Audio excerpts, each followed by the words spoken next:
D linking को लेके एक बहुत बड़ी प्रॉब्लम आ गई है। बहुत सारे लोगों को ये प्रॉब्लम आ रही है, जहां उन्होंने डी लिंक कर दिया था किसी आईडी को और अब वो एक दो दिनों से वो आईडी वापस आ चुकी है और अब वो उसे डी लिंक नहीं कर पा रहे हैं। नमस्कार, मेरा नाम सागर है, मैं एक पीएफ कंसल्टेंट हूं। आप ये जो चैनल देख रहे हैं ये पीएफ का डेडिकेटेड चैनल है। आप इस पे जो इन्फॉर्मेशन देखते हैं वो किसी के प्रैक्टिकल प्रॉब्लम के बारे में, रियल अकाउंट होता है, आप रियल इन्फॉर्मेशन देखते हैं।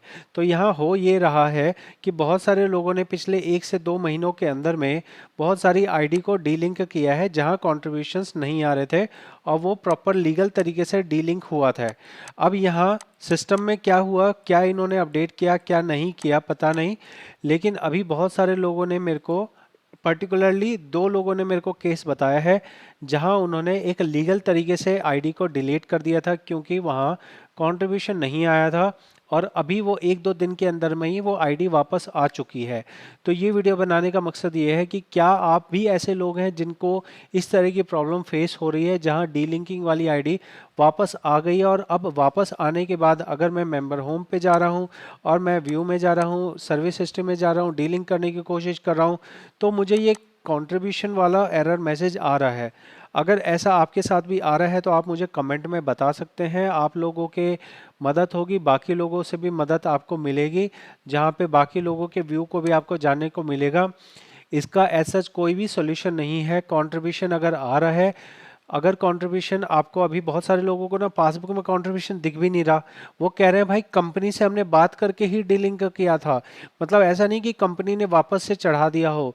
तो ये पीएफ ऑफिस का सिस्टम पूरी तरह से समझ लो कि समझ से बाहर हो गया है, पूरी तरह से कंट्रोल से बाहर हो गया है। क्या हो रहा है, क्या कर रहे हैं पीएफ ऑफिस वाले, डीलिंकिंग के चक्कर में बहुत लोगों का जो करियर खराब हो रहा है।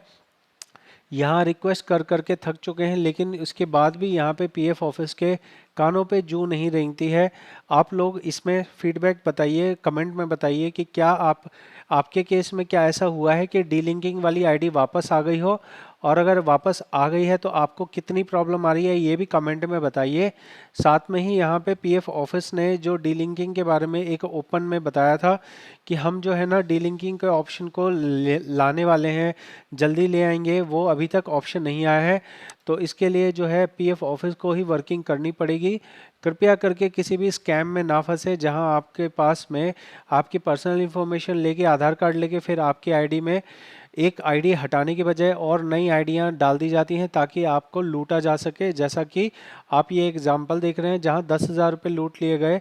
और मज़े की बात यह है कि इस पर्टिकुलर इंसान के साथ में 2 दिन पहले फिर से ऐसा हो गया कि जिस आईडी को इन्होंने डीलिंक, मतलब ये जो स्कैम हो गया था 10,000 वाला, फिर वो 10,000 रुपये उसने दे दिए। फिर उसके बाद में क्या हुआ, कल फिर से एक नई आईडी ऐड कर दी गई और स्कैम करने वाले ने फिर से इन्हें कॉल किया कि भाई साहब दोबारा अब आपको 10,000 रुपये देने पड़ेंगे क्योंकि हमने एक और आईडी आपके में ऐड कर दी है। इसलिए किसी को भी अपना आधार कार्ड कभी भी भूल के ना दें। आधार कार्ड दे दोगे आपके साथ बहुत बड़ा स्कैम हो जाएगा, फिर आपको पीएफ ऑफिस जाने भटकना पड़ेगा इधर से उधर। ठीक है, तो मेरा काम था आपको वार्निंग देना, समझाना। और डीलिंकिंग का जो इशू है इसके लिए कभी भी किसी अनऑथराइज पर्सन को या किसी गलत व्यक्ति को अपनी डिटेल ना दें, वरना पैसा भी जाएगा और आपकी आईडी भी जो है ख़राब कर दी जाएगी। और इसमें जो है पीएफ ऑफिस वो हाथ खड़े कर देता है कि हमें नहीं पता जी क्या करना है, हमें नहीं, हम क्या करेंगे, आपने अपना खुद डिटेल दिया है, खुद ख़राब किया है। ठीक है, आपको ये वीडियो देखे मैं जो बना के दे रहा हूँ इसमें बहुत मेहनत लगती है, लाइट, एसी, कैमरा, लैपटॉप, सब कुछ लगता है। मेरे को कोई गवर्नमेंट पैसा नहीं देती है। आप लोगों से बस यही एक्सपेक्टेशन है। अगर इस वीडियो से आपको लगा हो ये वीडियो आपके काम की है तो आप इसे सब्सक्राइब कर दीजिए। सब्सक्राइबर बढ़ जाएंगे तो हमारी रेवेन्यू थोड़ा सा बढ़ जाएगा। 4 पैसा मिलता है एक व्यक्ति के देखने से, 1 रुपये भी नहीं मिलता है। ठीक है, तो आप लोगों से रिक्वेस्ट करूंगा कि थोड़ा सा सपोर्ट कीजिए। सब्सक्राइब करने में आपका पैसा नहीं लगता है, बस हमें सब्सक्राइबर बढ़ाने में हेल्प कर दीजिए। बहुत बहुत धन्यवाद।